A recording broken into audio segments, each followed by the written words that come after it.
guys. This is Kirsten with Sleeping on the Job podcast. And this is the podcast that I've been waiting 2 years, the interview I've been waiting for years to finally have under my belt. I'm so excited. So, with me today is Unmesh Dinda from Piximperfect. And I would love you to say hello and introduce yourself. Thank you so much for having me, Kirsten. I really appreciate it. By the way, first of all, I'm very sorry. My deepest apologies to respond to your message after Frankenstein years. I mean, the thing is, all the messages in Facebook usually go to the junk folder. So one day when I was looking at all of the messages, your message stood out. So thank you so much for having me. And without any further ado, let's get started. Okay, that makes me like I have like all the hairs on the back of my neck just stood up. Um, well, it's funny because I was thinking I've been doing the podcast, let's just say 2.5, 3 years or so, and I have my bucket list of people that I like to interview, and I've interviewed so many genres as far as like newborn safety and backdrop vendors, or what's it like to be a vendor, what's it like to be this. I had Deborah Cook on, who's a educator, shooting and whatnot. And so you are probably like number one on my personal bucket list, just my personal bucket list. So I'm like, I'm just going to reach out. So I reached out, and then I get so, just busy with life. I'm a single mom. I have 6 jobs, whatnot.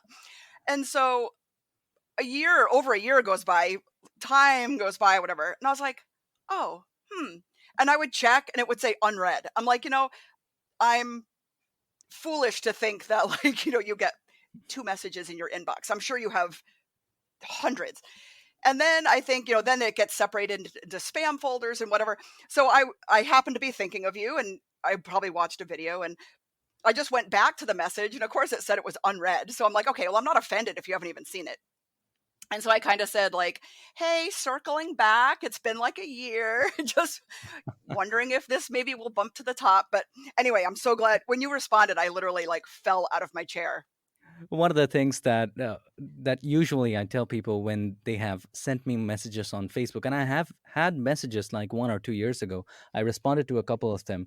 And the thing is, if you watched my video on YouTube, there's an email. So if you had written in me an email, I would have definitely seen it. Oh my gosh. Yeah. Now I'm the ding dong. And it's just one of those things, and I get so irritated when customers or clients of mine will text me or Facebook message me at midnight, and it's like, oh my gosh, just email me. So it's all in one place. But it didn't even, like, honestly, it didn't, as a client of yours, let's just say, it did not even occur to me to send you an email. So now I know, now I got to sympathize more with my clients that just message me all hours of the day. Okay, so I'm so excited. So, okay, so I don't even know where to start. I mean, I do because I have an outline here because I have so many questions that I'm just curious to know. So, what is your background in the creative? You know what I mean? Did you start out as a photographer and then go into editing? Like, how did this become your thing? So it all started when I was just 8 years old, and my father introduced me to Photoshop. Actually, when he brought our family's first computer in, he was getting started in desktop publishing. So he was learning Photoshop, Illustrator, and all of these programs to get into desktop publishing, designing, and these sort of jobs.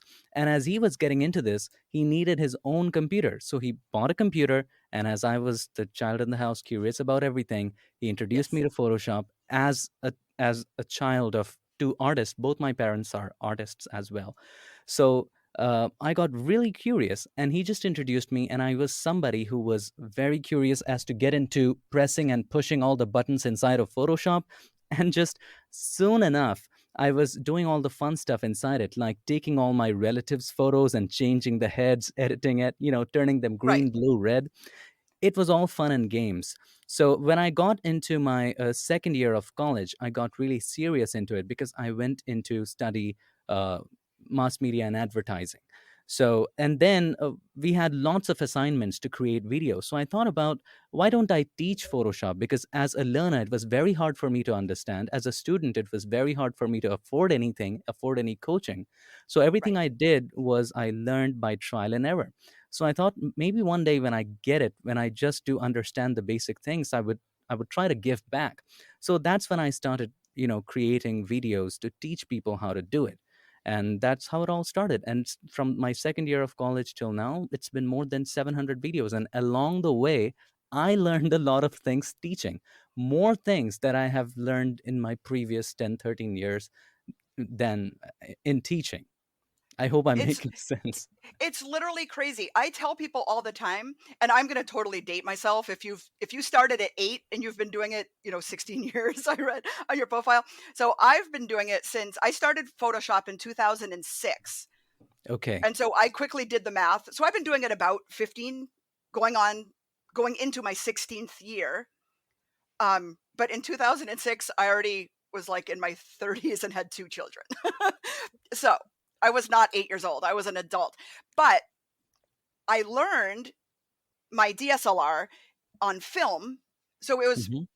so I feel like, and I'm going to tell you my mission statement in a second relating to this, but because I learned on film and it was so expensive, although I did darkroom and develop it myself, so it was less expensive.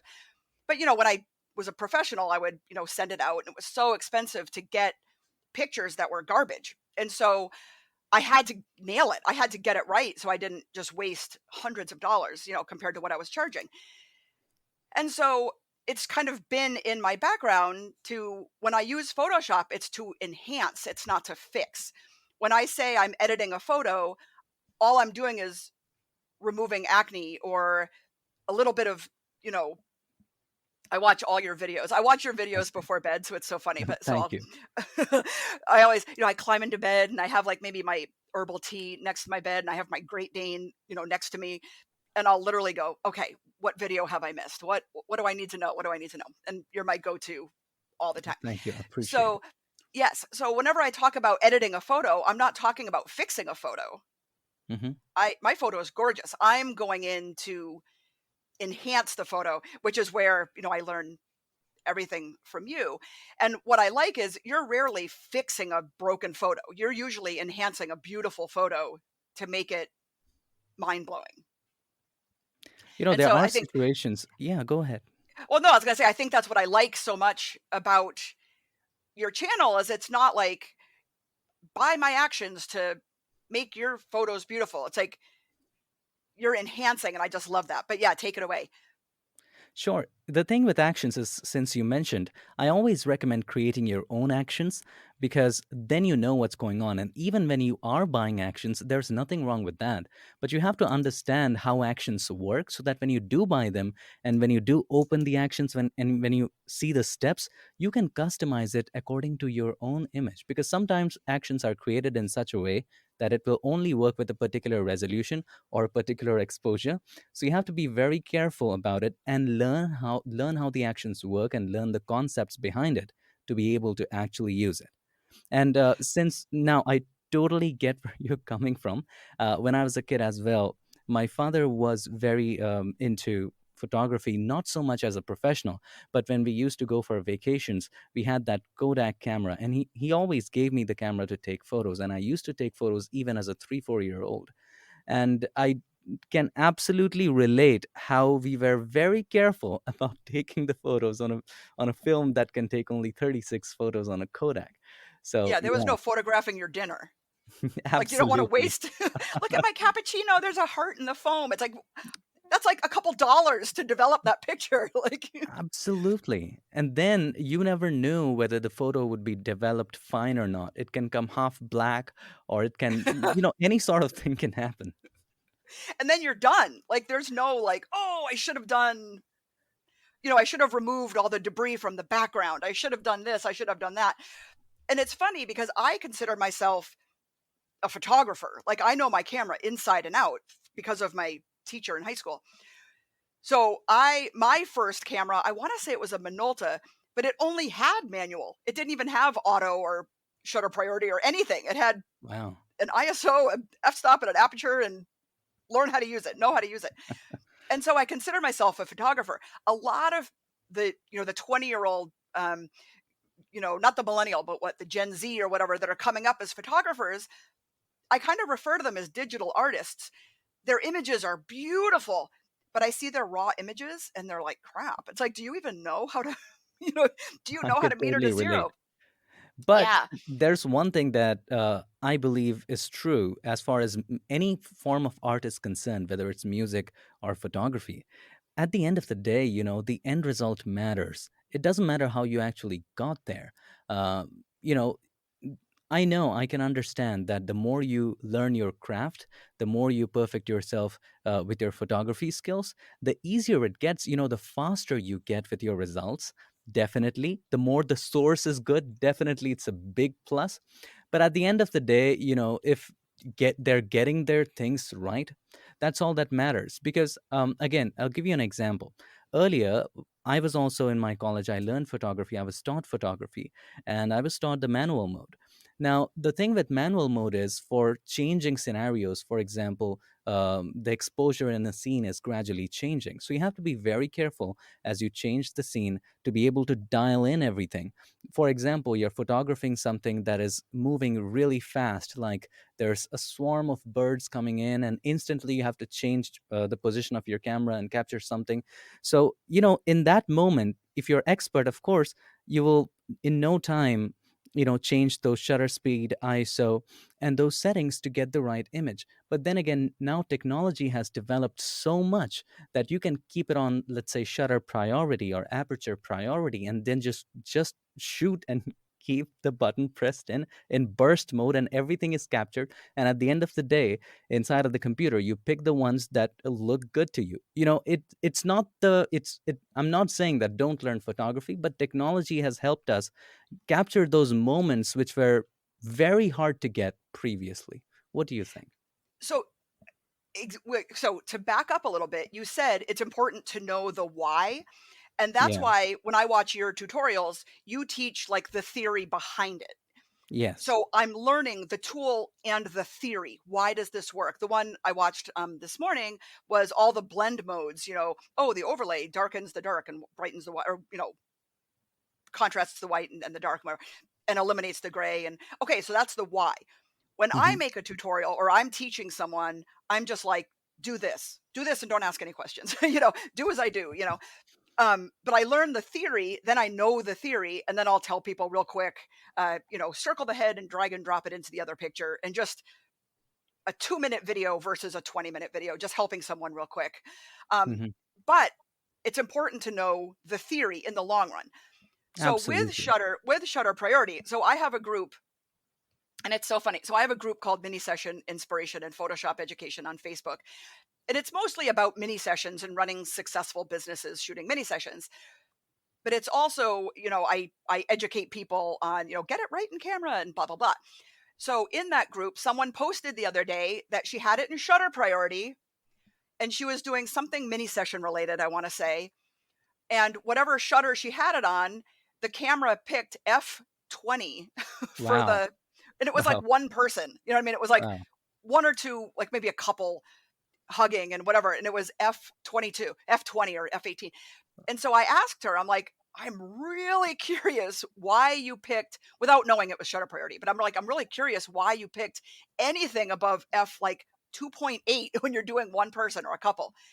And she's like, oh, well, I just had it in shutter priority and the camera picked that aperture. So she understands shutter priority, but not in theory. If you have two Yes. people here and you want a shortcut, go aperture priority and lock it in at, I mean, maybe a 4, maybe, and Sure. let the shutter speed take it away. But then if the shutter speed is 1/10 of a second or it's a big blurry mess, then you also need to know, bump up your ISO. So you need to know how it works to apply it. To apply the technology, absolutely. If you know the Yes. theory, if you know the if you know exactly the why behind it, you can use technology to your advantage. Like, Yes. really, for example, in the situation that you just talked about, a lot of people also do this. If there are fast changing things happening, if there's a portrait, they would set the shutter speed and the aperture to a particular number and keep the ISO automatic. Now, this might not work in completely bright daylight situations because there's a limit to how low ISO can go. But then again, this is also a strategy a lot of them use. But coming back to your point of view, to use all of these strategies, you need to know what is what and how the things work out, the exposure triangle and everything that goes with it. I totally Right. get you. yes, in one of my in another group that I'm in, someone purchased these actions from a very famous photographer because their work is just exquisite. And so she bought their action pack, probably, 100 to $200, whatever. And she's like, none of the actions work on my pictures. And it's like, and come to find out, the photographer that everyone loves, very popular, shoots like two or three stops underexposed. So the actions all work for their specific style, but like I meter to zero. So I almost never if I'm making an action, it's to maybe remove blue for blue skin, or something like that. I make a few of my own actions, but not I don't use a ton of actions. And if I Mhm. do, it's just like to take a little bit of blue or take a little red off someone's like this season I'm taking a lot of red noses because I'm doing a lot of I see. um, little schools, but they want them outside, but they waited because of COVID too late in the year. Now everyone has boogers in their noses, and I'm like photoshopping red noses and little bookies and everything. So I'll make an action to take out the red nose, but it caters to how I shoot, and I meter to zero. Exactly the thing that we talked about earlier is that other people's actions might not work on your images because their exposures are different. Sometimes the resolution also plays a major role. For example, let's say there's a sharpening action, and in that action we applied a sharpening of, let's say, 2 pixels or 1 pixel, and it works perfectly for an image with a 24 megapixel image. Now if you apply the same action in a 12 megapixel or a 50 megapixels, the result would be crazy and it would not work as expected. So again, I literally never have thought of that. so the thing is, you have to understand how actions work. And if you get that or buy that action from someone, you can open up that action, look at the steps, and just make that part customizable. I also, encourage people who create actions to make their actions customizable so that people can customize them according to their images and include instructions for it. Now, I haven't sold a lot of actions, but I have given many actions for free, and I have also sold just one action for free. With that, I always give an instruction on how to make this work for your image. So it's very important that as a seller or as a creative, someone does that. Yes. Oh my gosh, that's so like that just blew my mind. I have to go and process that. It's not a one size fits all for sure. Okay, so I'm gonna look. So let's see. So like I said before, so I tell people all the time, like I said, if I'm gonna do a quick drag and drop and whatever, and they're like, but I don't really understand this. I always will refer them to your page. If you want to understand the theory, go back and really learn, learn, learn. And I wanted to ask you too. So the course that you have for Hmm. Photoshop. So I've been doing Photoshop. I mean, I started with Elements to be honest, and then Okay. for a couple years, and then realized like, oh, I need Photoshop and whatnot. But still, 15 years is a long time. Yeah. Every video I watch of yours, I learn something like just when I think I've learned it all, I'll watch a video and have my mind blown. Thank you. So the one I watched earlier was sharpening an image by blurring it, Yeah. and I never even would have occurred to me. So I have a couple questions. One, would taking like a master class or like a deep dive into Photoshop, would that help me considering I have, almost 16 years of experience with Photoshop and, you know, Okay. I know what all the tools, I know what all the tools do and whatever. But then why every time I watch one of your videos, I'm learning something new if I feel like I know it all? So obviously I don't know it all. But would you recommend kind of a more in-depth um, training, or I don't know what to call it, but workshop or webinar or whatnot to fine tune my understanding, I guess.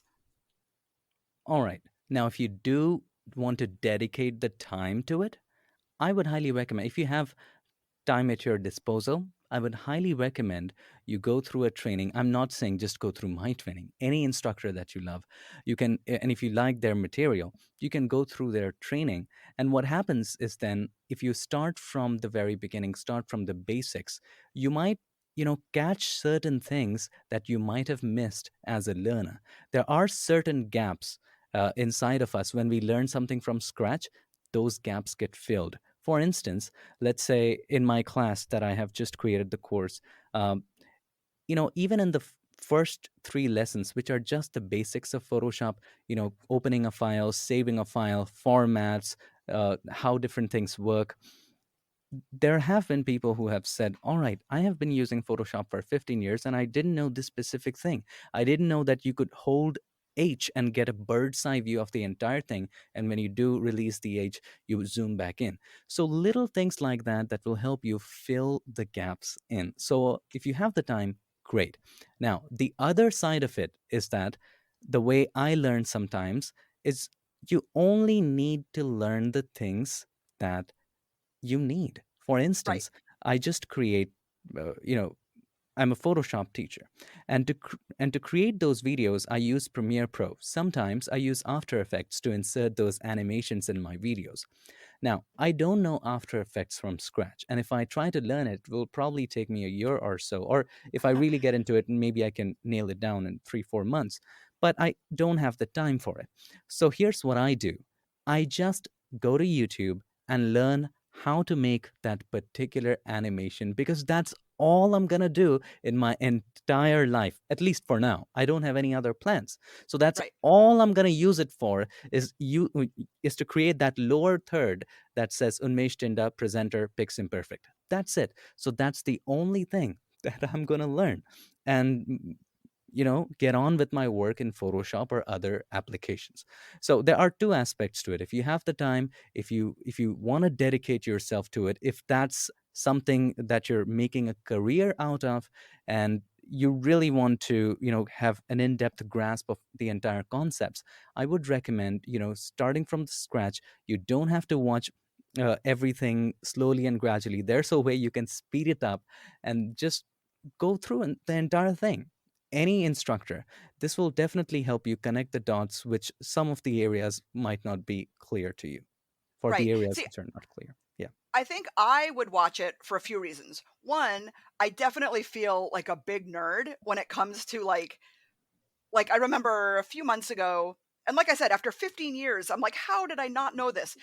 Holding Alt when you make a layer mask and then it inverts the mask without having to Control I invert it, Yeah. And it's a 1 second. I save 1 second of time hitting Alt layer mask versus just hitting layer mask Control I. You know what I mean? It's like it saves me 1 second. But every time I do it, I'm like hee hee hee hee hee. Makes you like feel it's happy about it. like it just makes me giggle. I'm like, oh my gosh, oh my gosh. And I do have a friend photographer that anytime something totally like, you want to just geek out about this new thing I learned, and we'll be like, oh my God, just because we're nerds when it comes to that kind of thing. Um, I remember years ago learning on one of your videos, um, freezing before liquefying. And I liquefy a lot because I like my images to be very polished if I'm doing, fine art. Not, I mean, obviously, I'm not going to liquefy and edit like a mini session, but if I'm doing like fine art stuff, I liquefy a lot, whether it be, oh, I don't know, wrinkles in a, or like, wrinkles in a clothing, like it's not smooth, the dress or something like Mhm. that. I liquefy, liquefy, liquefy. And so I remember watching like one of your videos and you just nonchalantly like, oh, of course we're going to freeze this first and then liquefy this. And I was like, how, how did I even go a day without knowing this? And that's one of those little things that when I'm making a video, I'm like, free, or if someone says, how do I fix this? And I'm like, freeze the edge of the head and liquefy the, flyaways or whatnot. It blows everyone's mind every single time. And it's Yeah. the stupidest little thing, but it makes me just totally geek out. I'm like, I just feel like the biggest nerd. But as far as the like a taking like a master class, just to call it that, whatever, I feel like I would want to learn it because that kind of thing just, you know, I don't know, gives me pleasure. You know what I mean? It So helps you in different ways. In in a way that in future, if you get stuck, you would know exactly what to do. For instance, in one of the videos in one of the classes in the master class, I have talked about just exporting and saving your images. Now, it might sound like a very simple topic, but it actually isn't, because you might have come across this issue that when you save certain things in Photoshop, you get an error that says the file size is too big. Photoshop, it cannot save it in PSD. All right. Or maybe a lot of beginners, they download, let's say, an image and it's not transparent. For example, a logo and the background is not transparent. So Right. exporting is not just file save as and having whatever option there and save it. It's learning what format works for you. So in that video, I talked about what are the formats that you need to use for what situations. And I created a diagram. For instance, if you just have to save as a document which you're going to work on later, then there are two options. You can either save in PSD, you can either save in PSB, and by the way, there's also a third option as TIFF. So if you save in PSD, you have a limit of 2 GB. So if your file size exceeds 2 GB, it won't save it as PSD. Now, if your file size exceeds 2 GB, you can save it either as TIFF or PSB. Now, PSB has no file size limit. TIFF has 4 GB file size limit, but again, I've talked about the advantages of TIFF is that TIFF is universal. Even if somebody doesn't have Photoshop, they can open TIFF files, but they cannot open PSD or PSB. So those are very intricate little things that it's very essential to have those concepts clear just for exporting and saving your images. Right. And it's funny because I tell people all the time, like I just took pictures of a school and she needed some staff photos at a certain spec, certain resolution, or certain whatever it was for their yearbook that they needed them for. And so I said to her, I'm like, I'm going to be honest. I know, like, for example, I know my camera inside and out. Okay. I know how to, you know, curves layer. Like, I know what I know, but what I don't know, I grossly don't know. Like, I didn't know how to export the pictures to a certain spec for the yearbook. Like, I didn't know how to export that. So I had to ask a friend, my nerd friend that knows all the nerd stuff. But I'm like, how do I export these pictures so that they can just drag and drop into the yearbook without having them to resize it and blah blah blah. So she had to teach me because I wouldn't even know. Like I didn't even know where to begin. I don't know about um, megapixel. Like I don't even know whatever it was. I had to know. So that kind of thing. I'm like, oh, maybe I should have a resource where I can, I don't know, just have it in my back pocket where if I have to quickly learn something, it's my go-to, learning, like I said before, the theory behind why Like a this library, changes. you have a library in your pocket which you can always refer to, like a dictionary. I'm sorry. Yeah. Or like a card catalog. Do you know what a card catalog is? I'm Are sorry, you I don't. are a card catalog? So this is funny. So um just a story as an aside or whatever. Sure. So I'm a sign language interpreter. My day job is I'm a sign language Wow. interpreter at a college. And the girl that I interpret for is 20. And Okay. so we go back and forth. Now I'm old, like I'm probably older than her mom. I don't even know.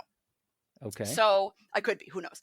And so in sign language, she was talking about like you said, going through a file cabinet in your arsenal of what you know, and you have to pull out a file or go to the encyclopedia to find how to resize an image or whatnot. Hmm.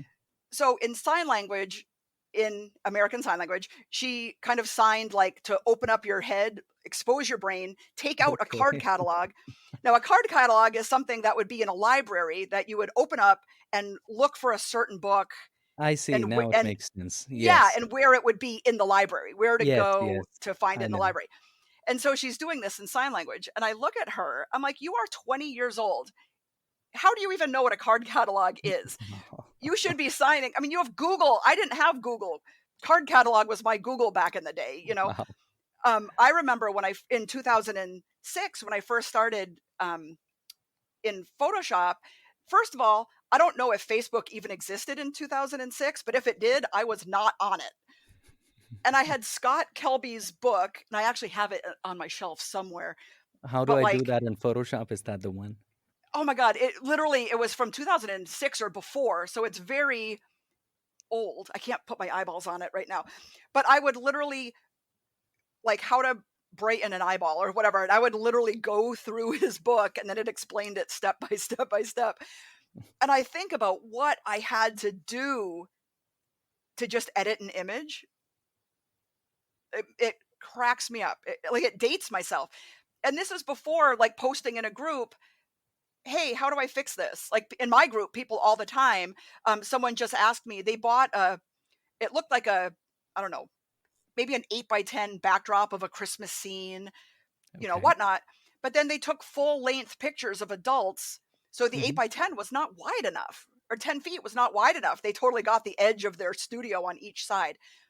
And so they just Okay. posted, "How do I fix this?" And I made them a quick tutorial how Wow. to extend the backdrop. But I just think if that was in 2006 and I had done that, I would have just probably started crying. Like, I don't even know how I would have gone about even fixing it. I don't even know. But I wanted to ask you real quick, that just reminded me. Um, and it was funny because my YouTube channel, I have like, I don't monetize because I've only had like, a fraction of the amount of watch hours. All But I right. finally got up to like 2,000 followers or 2,000 subscribers, and I was like, Wow. ooh, ooh, like I felt like, you know, That's a big one. yeah.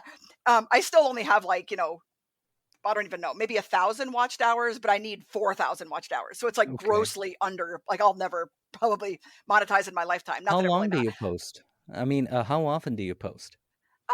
Well, I was like not every day, but like definitely every week. Okay. And then I just posted one the other day about the extending the backdrop. And then I mean, like literally, I have, I'm a sign language interpreter, I'm a photographer, and I do each of them 20, 30 hours a week, right? So I'm busy.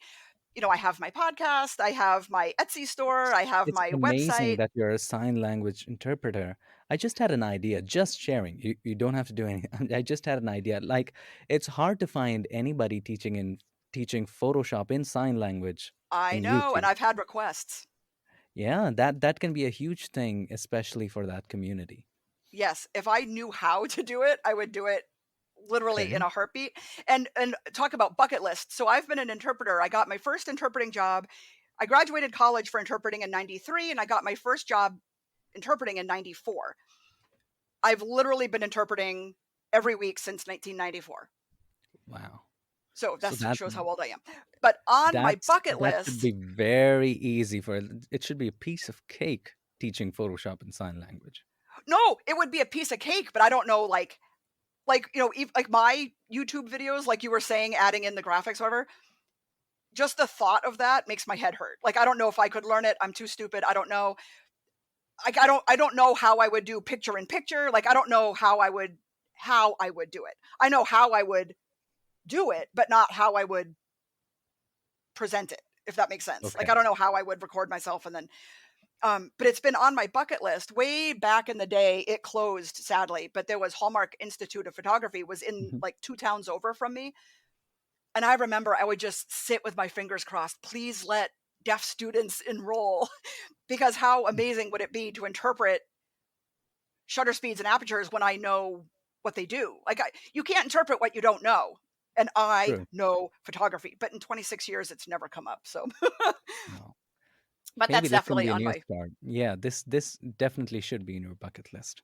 oh my gosh, I know I should just learn how to make it happen and sell, because it's one of those things.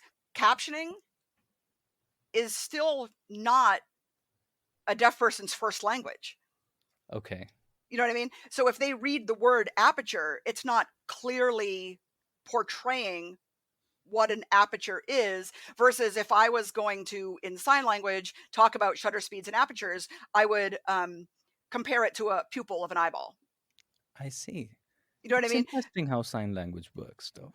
It's very interesting how it would work, but if you don't know how aperture and depth of field and all that, what those words means, you literally can't interpret it. Like, you have to know what it is to interpret it. So Yeah.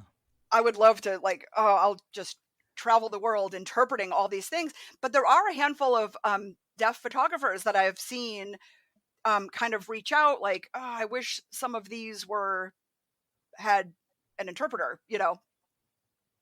I'm gonna put that in the back of my mind for my seventh job Absolutely. when I 7, wow. I You're have si killing it. I'm like, well, it's funny you say that. So I'm like, I refer to my 6 jobs as like, you know, the phrase, I'm a jack of all trades, master of none. I have 6 jobs, but I none of them make me any money, so it's hilarious. But I love them. I make enough to pay my bills and I'm happy. But As long one as you enjoy them and it's, keeping you, it's easy for you to stay with that. It's awesome. yeah, like just as an aside, I bought my house 10 years ago and I went in and they're Wow. like, what do you do? And I'm like, you know, I'm a freelance interpreter and I'm a part-time photographer. It's funny And it's funny you say that because I always have a hard time explaining people my job. I usually don't tell them. So if anybody asks, "What do you do?" I just say, the typical Indian stereotype. I'm a software engineer. So that's what I tell everybody so that they don't ask any further questions. I don't want to go ahead and tell them, I'm a Photoshop instructor. They would be like, "Okay, so what is Photoshop? What is Adobe? What is it exactly that you do?" So it's a ton of questions, and then they would get to YouTube, and they would get to, all right. So how do people make money on YouTube? How does that work out? So it just to avoid all that, I just say I'm a software engineer. if you if you were a woman, they would ask you, "Well, what's your real job?" Oh, I get that all the time. "Well, what's your real wow. job?" I'm like, this is my real job." And the first guy actually burst out oh, and he asked me what my husband did for a living, and I'm like, "I don't have a husband. I've been divorced for 17 years and I've never remarried and whatever." And he literally burst out laughing. And he's like, "Well, I don't know if you know how a mortgage works." And I Wow. was like, and I got up and left because I'm like, you know what? Meh, I'm all set. Then I went to my bank that had a woman mortgage lender, whatever. And I said, listen, I've been a sign language interpreter for 27 years and I've been a photographer for 27 years. I need a mortgage loan. And they were literally like, boop, boop, boop. And I bought a house. So, you know, just because I say I'm a freelance this or a, you know, whatever photographer, people just assume I charge, you know, $4 and, and whatnot. But okay, so that totally derailed. But I do have a question. And this Yeah, is what sure. um, I consider myself to have pretty thick skin, but Hmm. for some reason, when I put my heart and soul into a tutorial where I feel like I just nailed it, and I Hmm. make a tutorial for someone and someone gives me a thumbs down, I want to first of all, I want to like find out where they work and just be like, what were you expecting for the thumbs down? I might get like 10 thumbs up and 1 thumbs down like per video. Like I said, I am small potatoes. I look at your videos, and of course, there's millions of thumbs up, so I wouldn't even look at the thumbs down. But then there's hundreds of thumbs down, and I literally want to contact each one of those people and just be like, "So how good are you at Photoshop and knowing how to make these videos that you would leave a thumbs down? Don't leave anything. If you don't want to I leave a thumbs up, don't leave anything." I totally get where you're coming from. And it's not just thumbs down, it's okay. It's all right. But I'm not gonna lie to you, it sometimes gets to me. I have developed a thick skin for it. I don't react to it. But then there are certain things that when you really work hard for to create something. For example, let's say I created a video about a software called Luminar. Now they have not sponsored me to say anything. I genuinely like it and I say I like it, and then there'll be people like Unmesh has sold his soul, and he's Right, a complete sellout. He's being paid. He's making millions. I'm not a millionaire. Now, come on. I wish you were. I wish I were. right, And there was this other day, like, I would just post a photo of myself on Instagram going on for a ride. And, one of the things that I do is that I try to, there's a law that I always follow when it comes to social media. That is, never post anything that would cause jealousy.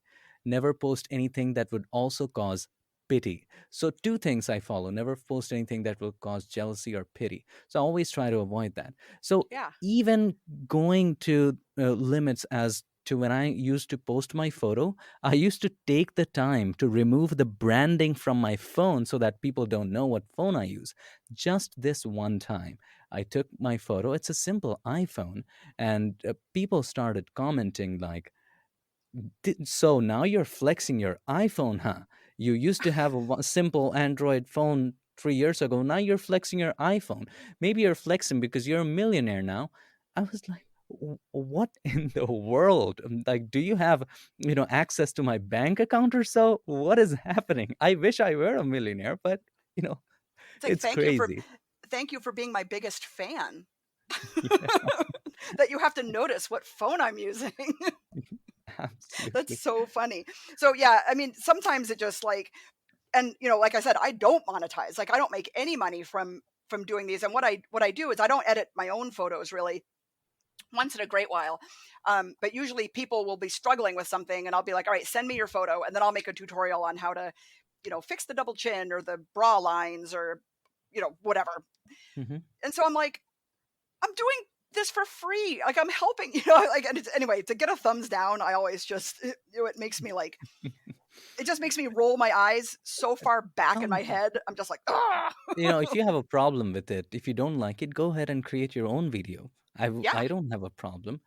I mean, it's for free. You cannot complain about it. If I, if you paid me to do something, you have all the rights to complain if I didn't deliver. You have all yes. the rights to do so. But if it's free, you don't have any right to complain. The worst part is that I people usually take the time to write very, very long emails talking about how ugly you are in Mish. I like your tutorials, but you're really ugly. You're so ugly, I cannot even focus on the tutorial. All I can focus on are your ugly face. So I have there the are. opposite problem. Oh, I is have the it? opposite problem. And it's so funny, my friend's like, "Don't mention it on the podcast." Like, I'll literally be so mesmerized by how good looking you are, I'll be like, "Wait, wait, I have to go back 20 seconds." Like, I was just like, I'm sitting there Thank looking you. I with, like, stars appreciate in it. my eyes. Thank you. Thank you so much. So, there you just cannot prevent those people. In 1,000 people, there will be 10 people who usually do that. So that's my ratio. I actually calculated. So over the years of creating 5 years of creating videos, I have noticed that in 1,000 people, there will be approximately, and this has been very accurate, in 1,000, 10 or 20 people will thumbs down a video. So that if the video is really good, if it's flawless, if it's spotless, if it's like a Mother Teresa coming out and helping people, I mean, keeping aside the controversies, if it's that kind of video, there will be 10 dislikes out of 1,000. So 10 is to 1,000 or 1 is to 100. It's Is that, that's a yeah? And if it's I feel like offering people, "You know what? Let me give you a full refund." "Oh, it was free." "Yeah, I have a nice see day." that that's a good way to look at that. I mean, that's a really good word. I like the software. Like, I like this is one of the reasons why other platforms like Facebook and Instagram are good. They don't have a dislike button. They have a like button. If you like it, you like it. If you don't like it, just leave it alone. Right. Oh my gosh, I tell people all the time, "Just keep scrolling, who cares?" Okay, so I told you a little bit ago or through this podcast that some of my favorite just little Photoshop hacks, like every day, no big deal, just do it, but kind of giggle, whatever, is, I love freezing before I liquefy. I love hitting alt before I mask so I can add it instead of taking away. The eye gaze feature I use so often because I photograph little kids primarily. I have no Are idea you why, talking but about the eye gaze neural in the neural filters? filters, yes. Ah, I I see. use it literally like one every 5 sessions. I use it because a lot of times the kids will be kind of like looking at mom. Like I'll get a good smile, but they're just slightly looking at mom next to me instead of looking at me and my camera. And maybe I just get lucky, but I just tap the eye gaze like +10 or -10 or whatever, and it nails it. Wow. Nails it every It's time. funny you say that because the last time when Photoshop introduced this feature, and I did a demo of it, it looked absolutely fake. And it is fake because what it does is that it has a library of different stock photos of eyes, and it uses that library to kind of replace it. At least that's what it used to do um, when it was first introduced. It's interesting you say that it works perfectly for you. But maybe because like, if someone was, like, literally, like, head turned like, someone asked me if they could fix a photo of someone, like, that had passed away, and I'm like, "Oh," they're like, "I just want it looking at the camera," the person looking at the camera, but literally the person's, like, head was turned and they were Mm. looking off camera. So I tried it and I was like, "Well," like, this like, "I'm really sorry, but this is." This I is a mean, maybe it's completely just different person. So there's yeah. there's a head tilt feature inside of that as well. So it just, puts in a completely different person in there. When it adds teeth, that's where I'm like, "Oh god, no. Don't don't add teeth." Someone added teeth to, like, a newborn. I'm like, "Okay, no, no, no." Like, this I is a can no. absolutely understand. Teeth to a newborn, oh, come on. It's the Yeah, funniest thing ever. no. It's like people's teeth are people's teeth. You can't put teeth in a closed mouth smile. It's creepy. But so what are your oh, the other thing, and this is, like, several updates ago, but just the content aware crop. Mhm. I'm like, "How did I live before this?" You can live before this because No. before, yeah. The thing is, I created videos before content aware crop was even there, I think. And the way to do that was you cropped a little outside, selected the outside areas, and then just content aware fill in the outside before Right. the content aware crop was there. So it Yeah. just makes it, it just saves a step. That's all. Oh, but I just makes me excited. But what's your favorite and I'm not talking about, "Oh, it just makes editing easy." I'm not talking like that. I'm talking about, like, when you do it, you're like, "Hee hee hee," like, it just makes you, like, tingle. It makes you giddy that it's so What's my fun. favorite what? Hack, like a shortcut, like a something that like before when I would liquefy, it would like all the pixels would move, and then Okay. freezing and then liquefying is such a fun hack to me that I love liquefying because it's just so fun when you can manipulate certain pixels not to move and whatnot. But do you have any shortcuts that you legit just No, it's hard to say because we've had so many videos and so many tips and tricks that it's hard to tell which one is a favorite, and it keeps on changing. But I can definitely say what is my favorite feature at the moment in Photoshop because I know 3 months from now it might change.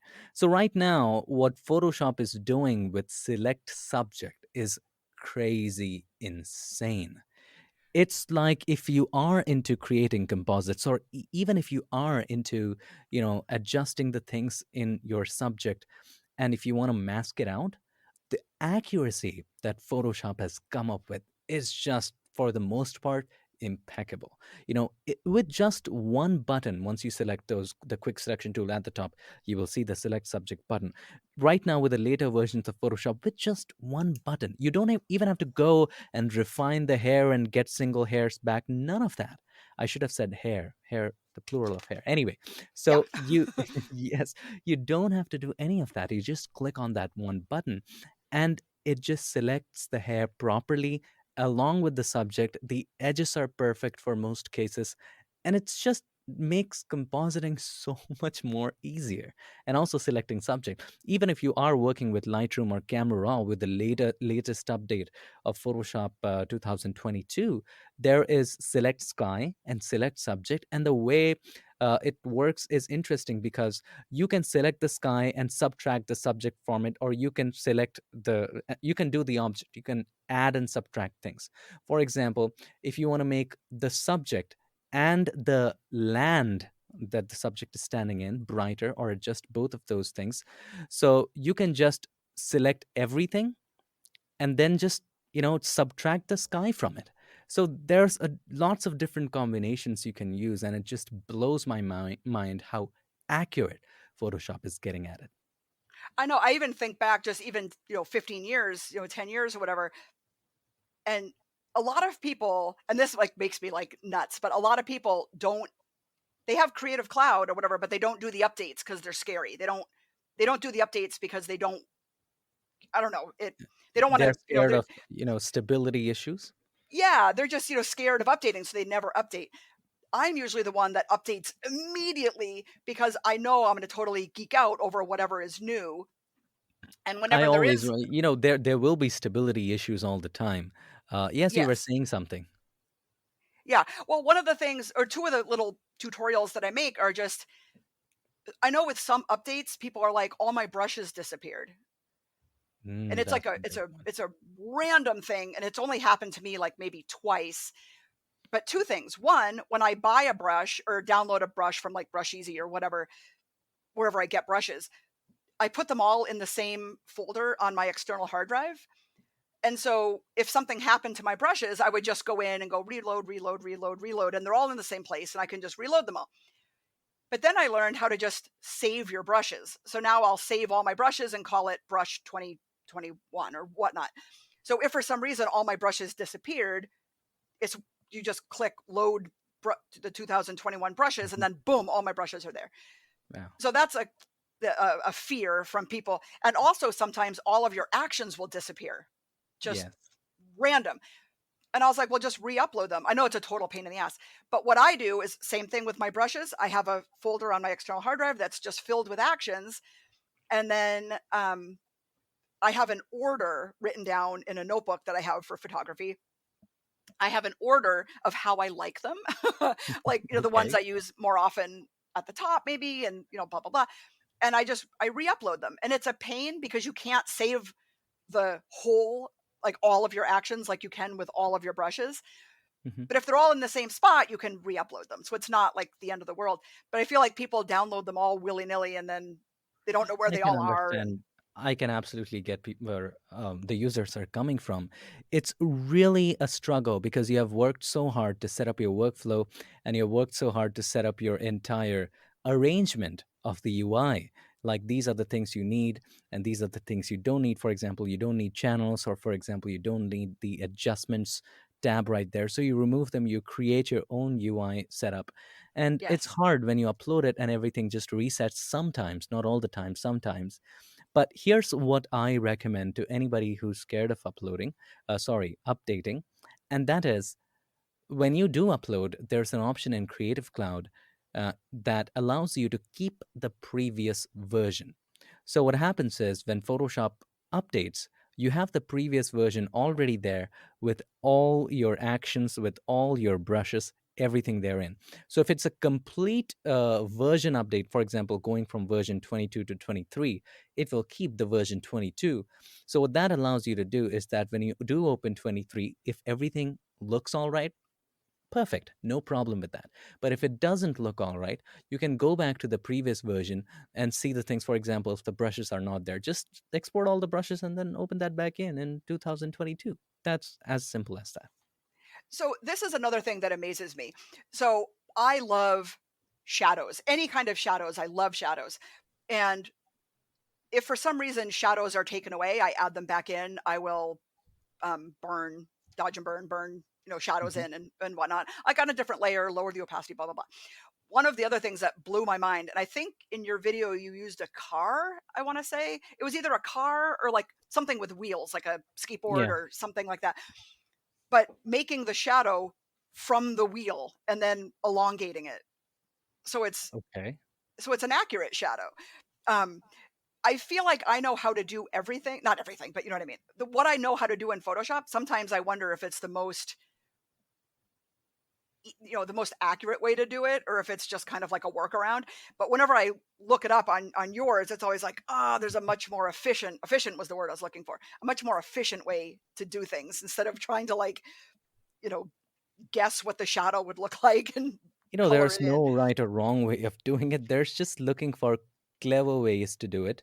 And, even if you just create a new layer and start painting with a brush, that is also a masterful technique. Like if you are into art, like my parents are artists, and if you ask them to paint a shadow in Photoshop and they've never used Photoshop, they would draw a perfect shadow. So again, it comes back to the why that you were talking about photography. If you know how light works, if you know how shadow works, you know uh, techniques are just certain things to make it easier for you. But if you know the why and know how, if you have a larger surface area of a light source, you will have softer shadow. If you have a small light, you'll have a harder shadow. Things of that nature. You would know how shadows would fall, and you would, you know obviously create better shadows. That's true. And I'm also an artist. Like I grew up painting acrylic, and my grandmother was an oil painter. Like Mhm. she was an artist. Like that's what she was. She painted. Wow.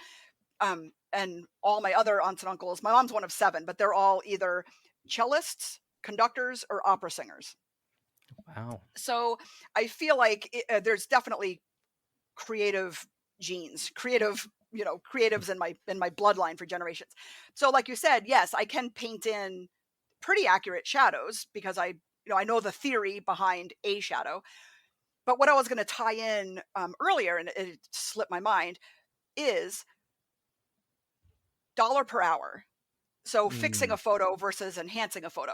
So if I can just like, select the wheel, blah blah blah, and it's quick, I can edit a photo in like 10 minutes versus like me painting and guessing painting and it. Yes. you True. know what I mean? So at the end of the day, what do you want your dollar per hour to be? Like I tell people all the time, if you're charging X amount for this many images, but it takes you like 45 minutes to edit one image, calculate that by how much you charged minus the time, and like you're making $5 an hour, or you're making, something ridiculous. And I don't want to make $5 an hour. I don't even want to make minimum True. wage. I've been doing this 27 years. Absolutely. I want to make all the dollars. So I feel like the more like you might spend time, like my friend Brooke always says, buy nice or buy twice. But I feel like that applies here. Learning the theory of Photoshop up front is going to see, you might spend a few $100s now or a few hundred hours now learning, but then the faster you are and the more efficient you are, and just Better. the You quicker know. the flow and the better you are as an editor and photographer for that matter, front end and back end, your dollar per hour is going to skyrocket because I can do in 5 minutes what takes most people hours, hours and That's a hours. very smart way to look at it. This dollar per hour, very good way to look at it. I learned something today. So, Yay. coming back to the shadows, it also comes down to it's not just about creating shadows, but using that as an example. It also comes down to being smart about things in Photoshop. For example, if you're bringing certain elements into a new background, and that element already has a shadow in a previous background, you can also, there's a technique to bring in the original shadow, which is like, if you were to paint that, it can take you an hour and a half, but if you bring that original shadow, it'll take you less than a minute. So I did watch that video. I know exactly what you're talking about. I don't remember how to do it, and I'm going to write down in my little notebook, shadow. I'm going to go back and watch that. Because, like I said, one of the biggest things with compositing is I feel like people are like, why does it look like a sticker? And it's like, well, yes. they're not grounded with a shadow, Yes. but I do remember watching that video to save a step. Because even with burning a shadow in, either the shadows or the midtones or whatever, I can never get it to look 100% right quickly. It takes me a lot of like tweaking and lowering the opacity and changing this and And creating a lot of layers, and creating yeah. different layers of shadows. I get it. I get what get what you're coming from. So it is always the shadow that will look 101% accurate is the original shadow. So if there's any way in which you can bring in that original shadow from the previous background, that would be spot on. Yep, and I tell people all the time, it pays to get it right in camera. Yes. It just every Absolutely. time, it'll never not pay to get it right in camera. I shoot my daughter's dance school, and my backdrop is like 16 feet by 24 or 20 feet by 16 feet. Hmm. So she can leap into the air with her arms Wow. fully and That's legs that's fully a huge extended. backdrop. It's Wow. it takes up like a whole entire wall of the studio, pretty much. But she can leap into the air and do any move at all, and I like literally don't even have to edit it. It's lit. It's lit properly. There's You know, no back. it's not just about photo, it saves you time, right? You have experience with it. It's just like, right now I'm speaking into this microphone, and this is the microphone that I saved a lot of months to buy. And the thing with this microphone is that, the moment I record my audio, I don't have to edit it much in post. Like right now I Right. used to edit a lot, but right now I don't have to do it, and it saves me a lot of time in my workflow. Sometimes I'm finishing shooting a video at, let's say, 6 p.m. And then I have to upload it by 8:30 p.m. So then if I just add editing audio in that workflow, I'll not be able to get it in time. This just saves me time. So as you said, getting it right in camera saves you time, and time definitely is money. And time is money. Like, even if it's just time and not money. Like, I think so, um, my son is a freshman in college, so he just moved out into his dorm at the beginning of the year, and my daughter's a senior, and so she's, she'll be going to college in the fall and whatnot. And so this is or my son's already moved out, but this is my last several months having my daughter live with me, you know what I mean? So, Okay. I'm not gonna spend hours and hours and hours and hours fixing photos True. because my time is precious. Absolutely. Regardless of money, my time is precious. I wanna spend time with her. I wanna, Sure. cook with her and Because walk at with the end her of the and day, if you earn, you earn for your family, and then the best gift that you can give your family is time. is time. Yep. I Mm. say all the time, like, I'm not gonna put on pants for less than $450. Like, no way. Like, I'm in my pajamas right now. If I'm gonna go put on jeans, I'm gonna be making $450, which is why I have a photo shoot tonight because I'll be making $450 in like a 30-minute shoot. Um, but yeah, I don't wanna put on pants in general, but if I have to, if I must, it's Mm. definitely not for $50. It's definitely for $450. So I'm looking at now. So this podcast went on way longer than I wanted to keep you on a weekend. Um, so I just had a couple. One more question before I Sure. will let you go. Sure. So people assume that I'm a photographer because I love photography, and I do. I do love photography, obviously, but it's also very much my job. Okay. It's very much my job. Um, so when I think of like you making videos or whatever, is it because you are so passionate about learning and loving Photoshop and manipulating photos? Or is this like this is literally just your job and you can't wait to go out and, you know, play basketball or like do whatever you would do on your downtime? It's it's very interesting you asked that, because uh there's a thing about doing something that you love.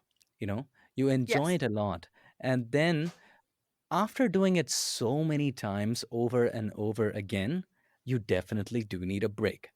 So Yes. I I was getting like, I'm doing what I love. I enjoy it. I would definitely never do it over working under a boss. I in my even in my most evil est, if that's a word, nightmares, I would not work under a boss. I love what I'm doing, but still, I'm not feeling all right lately. But just for a moment, I felt that, and then what I did, I took a 2 day break, just a 2 day break, and then when I took that break, I started missing it. I started feeling guilty about not being productive. I started feeling guilty about not working. So then I realized it was just prioritizing back my focus into why I started this entire thing and what made me love it. And that was my love for teaching. I don't love Photoshop as much. I would teach physics if I have to. And I have had videos where I have taught HTML. It is in Piximperfect. And even with Photoshop, in some of the tutorials, I have begun with physics, like in frequency separation tutorial. Right. So I love teaching. So at the end of the day, it all boils down to creating videos where you just simply teach without without any, you know, without any expectations, and with just having this hope that if it just helps one person, my job here is done. So Right. that's what keeps me going. Definitely with me. So like August, September, October, November, December for me, like I make more in those months than I do, the rest of the year combined times 10, right? So after Christmas, I would say it comes to like a screeching halt until maybe Easter. So, and then at the college I work at, they obviously have winter break almost the whole month of January. It's like the last after Christmas, New Year's, and then like 3 weeks into January, it's a break. So all of my jobs for the month of January, I can literally sit, put my feet up, make Hmm. a video if I want to, do whatever if I want to, but nothing is required of me. I can just Yes.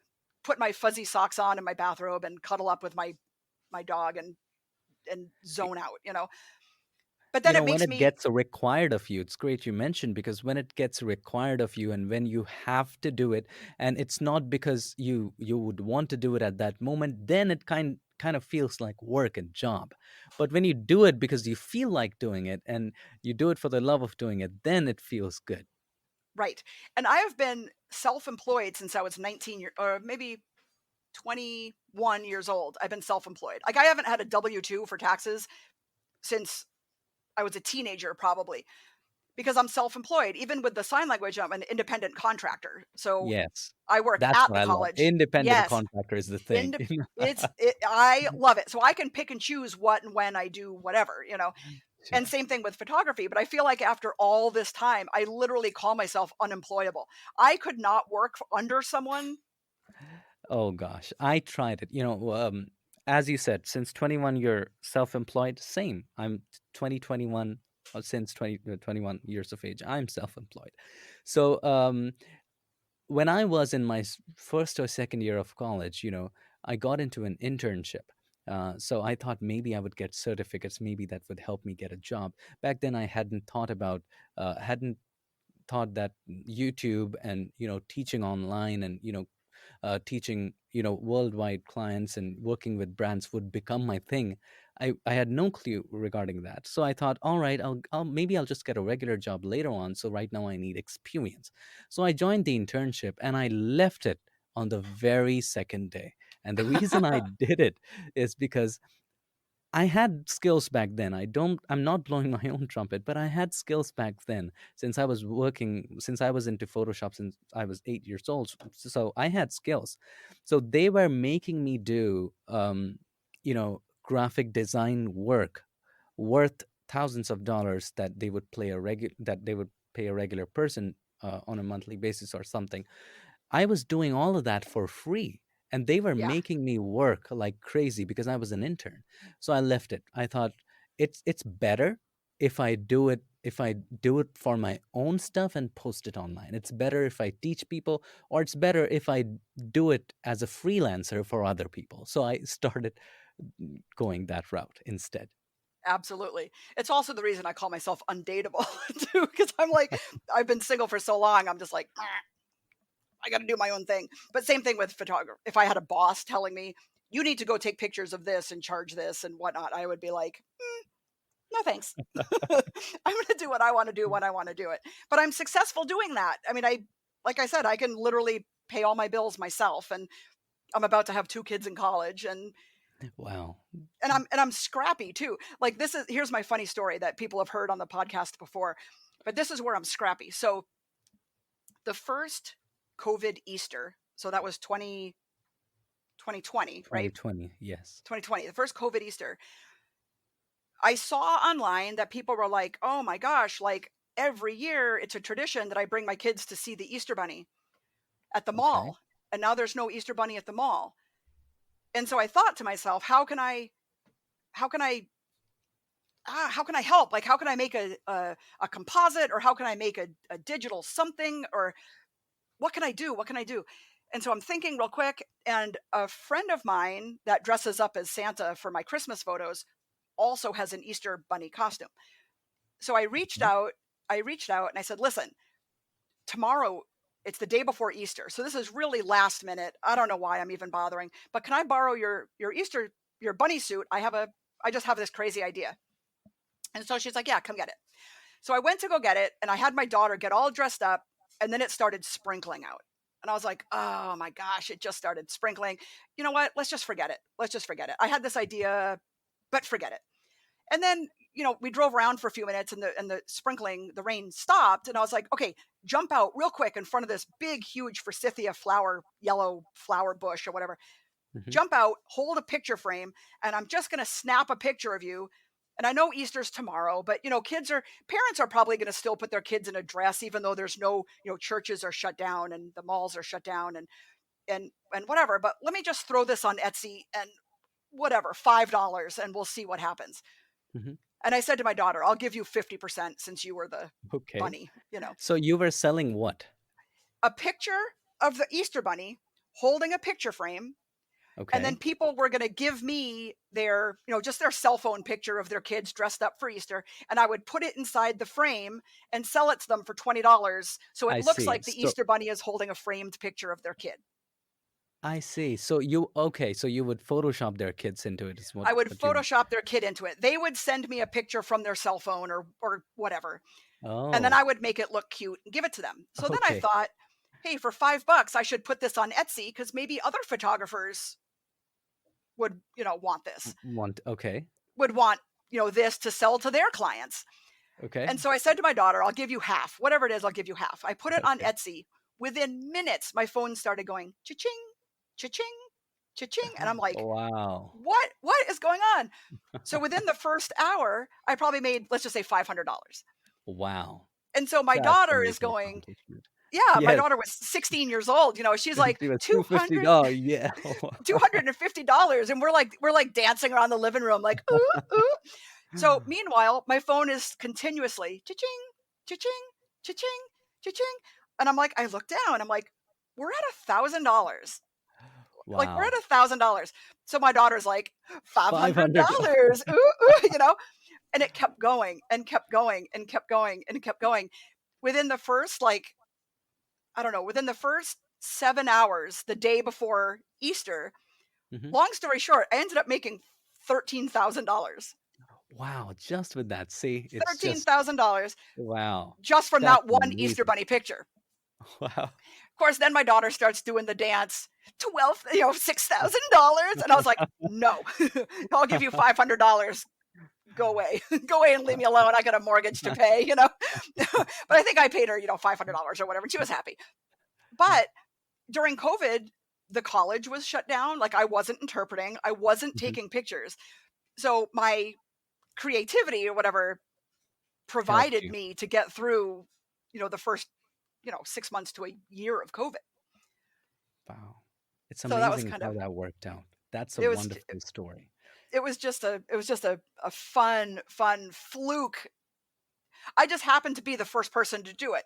Now, since then, there's millions, millions of Easter bunny pictures, Santa pictures, like millions of because people I jumped on it. yes, you have to be the first one to be able to, cash on it. The thing with that is it's hard about everything we do, not just online, but also offline, is that there are moments where we work so hard behind something and it just doesn't work out. And then one day I just wake up and I was just rubbing my eyes and thought of an idea, of how to remove fences in Photoshop. And I just shot the video in 15 minutes, instantly edited it. And that was the video that I worked the least on. Again, as you said, it was just a fluke. And that video is the most watched video on my channel on YouTube, like 9 million views. Oh And my I was gosh. like, there are videos that are 30-minute master classes. Like there's a curves master class. And I've worked 4 or 5 days researching, then 2 days shooting. And those videos are just like 30,000 views or 100,000 views. And some are even didn't get any views. So I was like, how does this work out? So at the end of the day, it's all about, keep doing what you're doing. You never know what's going to work out and what won't. Absolutely. Yeah, and it's always funny too, because the ones where I thought, "This blows my mind," like, I have a quick video of my son with the Great Dane with our Great Dane, his Great Dane, and he squat down to hug the dog and his pant leg jacked up, and so I made a video of selecting the pant leg, duplicating copy, hit warp, and then just pull the pant leg down to cover the Mhm. sock. That blew my mind. It was a 1-second fix, and it blew my mind, and the video has, like, 100 watches, if that. But then I'll do something else, and it'll be 1,000 watches, and I'm like, "But have you seen But this?" yes, I I totally get it. Somebody taught me a strategy, and you get to talk to a YouTube person later on. So a person from YouTube told me that I was telling him that since I've created so many videos, I feel like there's nothing left that I haven't covered, and there have been topics that I have updated quite often, and I feel like it's I'm finding it hard to come up with something exciting and new. And then he told me that there are certain many of your old videos that never got any views, and those were some of the excellent videos. So you can remake them as well. So that's one of the techniques that you can use, because uh, those videos were created when I was just getting started, and for some reason those didn't get any attention, and a lot of people don't know about it. So it kind of makes sense sometimes to remake some of those older videos, update them, so that not just it's a refresher, but a lot more people get introduced to it. That's a really good idea. I should go back and look at some of mine. And plus the better I get, the better, workaround there is. So that's a good idea to just go back and kind of update update some of mine. And usually like with me, like you're in your room and where you are and what like with me, my Great Dane has a little bell when he has to go outside and go potty whatever. And I'm actually Okay. shocked he hasn't rung it yet. But usually like halfway during the video you can hear ding ling ling ling. It's like, oh my gosh, that's Wilson wanting to go potty, Um so like I don't have, I'm like literally like sitting in my office in my pajamas, just That's all sitting here. right.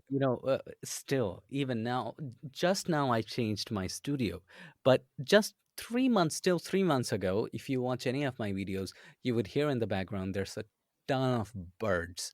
So it's not always perfect. And then again, there would, if I am recording in the middle of the day, sometimes there's construction work going on, and you could hear it in the videos. So Right. I had to find, even before that, when I was in college and I was creating videos, um, I had I was living in a place that was cheap place. And a lot of people lived there, and there was a ton of sounds. And to make video recordings clear, I had to record them at 3 a.m. So you have to kind of adjust your timing according to what works for you. Absolutely. Yeah, that's just so funny. And it's one of those things like I can literally my kids can be in their like, a few years ago, now they're teenagers and it's fine, but they'd be in their rooms, whatever, watching movies or, doing whatever. And it's like, okay, the house is quiet, everything's, chill. I'm gonna make a quick video. My videos are like 3, 4, 5 minutes. They're not 30 minutes. They're very quick little videos that are literally without fail. My son will be like, Mom, and just come into the office. And I'm like, really? Anyway, it's just so funny. But next year I'll be an empty nester and maybe I can, update things. And then I think about just doing the video in video because I love yours so much because I feel like you're teaching me. Like I feel like there's eye Yeah. contact and I'm engaged and I'm like, man, I should totally do that. But then I'm like, I'm sitting here in my pajamas with a messy bun and a bathrobe on, and I'm like, oh, It's a job, I'm telling you. I it's I a whole I thing. Yeah. it's a job, because I can understand that as a woman, there's a lot more things that go into it. But as a man, maintaining a beard is a job. Before shoot, I and especially if you are maintaining a fashionable one, that's more of a job, because before shoot, I don't usually say this in podcasts.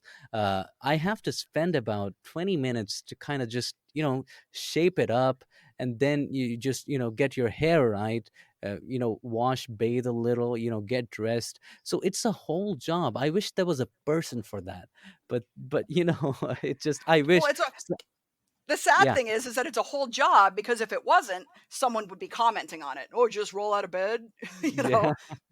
Like I don't want to True. give I don't want to give my viewers any ammunition that heaven forbid, goes on. Sometimes I think maybe in the future, maybe, just maybe, I will just, have very short hair like military that I don't have to maintain. And then I will shave off my beard and everything so that I don't have to maintain that. So that I save half an hour to 1 hour of time, getting ready for my video. Man, maybe I'll take your same advice and but it is on my bucket list. It's on my bucket list to have video and video and then even like have a couple where I'm actually interpreting what is going on. So that definitely inspired me to start really thinking because honestly, like just like the Easter Bunny being the first one to have this idea, nothing relating to photography or editing have I ever seen interpreted. Mm. I Nothing. see. There are lots of comments that I have come across, that in certain videos, that, again, you don't have the time to do everything. In certain videos, you will find that even YouTube fails to add the automatic captions. So there will be somebody who will be, you know, telling me, Unmesh, you are a good teacher, I support you, but I'm very, very disappointed in you for not supporting the deaf community. I'm like, I I cannot do everything. I wish I could. I mean, if there was somebody to help me, I would love to. But a lot of people are upset that I didn't, add captions in certain videos because YouTube, they had a glitch that they didn't generate the captions. And if I were to add captions, it's very expensive. It's just Yes. about, yeah, 1.5 But or something dollars a minute. So if interpreters, you do, yeah, but if you well, do interpreting, it's yes, amazing. It would be amazing. that would be amazing. And interpreters actually hate the auto-generated captioning because there's no punctuation, first of all. So it's very confusing. You don't know where one thought ends and one picks up. Yes. And not only that, but words, Inaccuracy. it's inaccurate. Well, it's inaccurate, but also like the word opacity, like it'll be like Opal City because it doesn't understand that word, Yeah, the or Photoshop aperture terms. comes out different. So like even the auto generated, I'm interpreting the student I'm in, I don't know if I'm supposed to say it, but is in a vet tech program. So it's all Mhm. animals. And so there's lots of bones, there's lots of anatomy words, and the auto generated stuff is usually at least 20% inaccurate. Mm, I And see. not only that, you can't watch the video and read. So you're not supporting the deaf community anyway, because if you're reading the words and trying to figure out what it all means, you're not watching the cursor and what you're clicking on. True. You're not watching. You would be confused. I can understand that because for somebody who's deaf, they will be absolutely confused because they have three places to look at. There's my face, there's the cursor, and there's this caption that's been going on. Right. So, if you do create content for that community, that would be something extremely unique and amazing. I have come across I'm sure you might have come across that as well. About other things inside of YouTube, there are YouTube channels for the deaf community which teach different things, but I haven't come across one that teach Photoshop. Ooh, Really? So this will be uniquely yours. I'm going to start thinking about that. Maybe when I have a completely empty nest, I can really dig Hey, in you and can get started right now. Usually think that, all right, when I have this done, I will get started. When I have that done, I will get started. you're Maybe totally just right. maybe just, maybe 1 or 2 minute video. I think you can find time to do that. I agree. Oh my gosh. I'm like, ooh, okay. That You're a definitely put us, photographer. Come on, you can do it. I can totally do it. I can Yeah. nail it. I can Yeah, nail it. absolutely. Okay. Now that I'm totally inspired, I wasn't even expecting that. I appreciate it. So, okay. So it's been like way overdue and I want you, I don't know if I'm waking up, you're going to bed, I think, but um, Yeah. I'm going to let you go about your day. And this has been, I can't even tell you, such an exciting interview for me. Like you have no idea. Well, thank you so much for having me. I truly appreciate it. This has been And my dream come true. thank you. And I had a fun time too talking to you, because usually interviews are like questions and a series of 10 questions you answer. But this was fun, talking in general. I really liked it. Um, and again, this is one interesting interview because uh, it was something I found out about 2 years,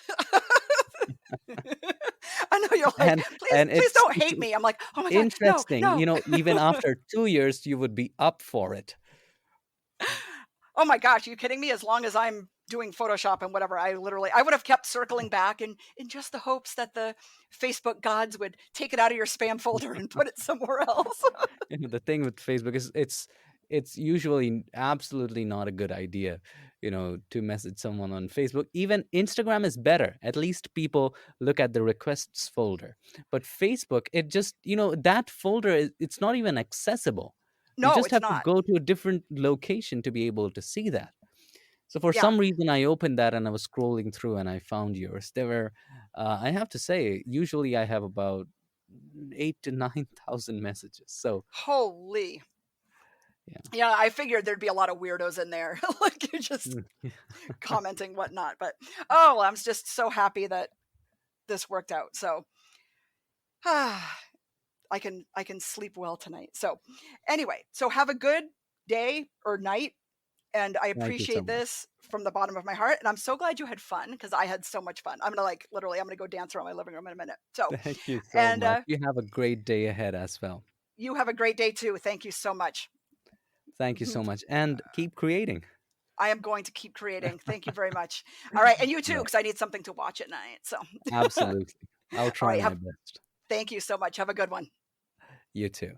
Bye bye.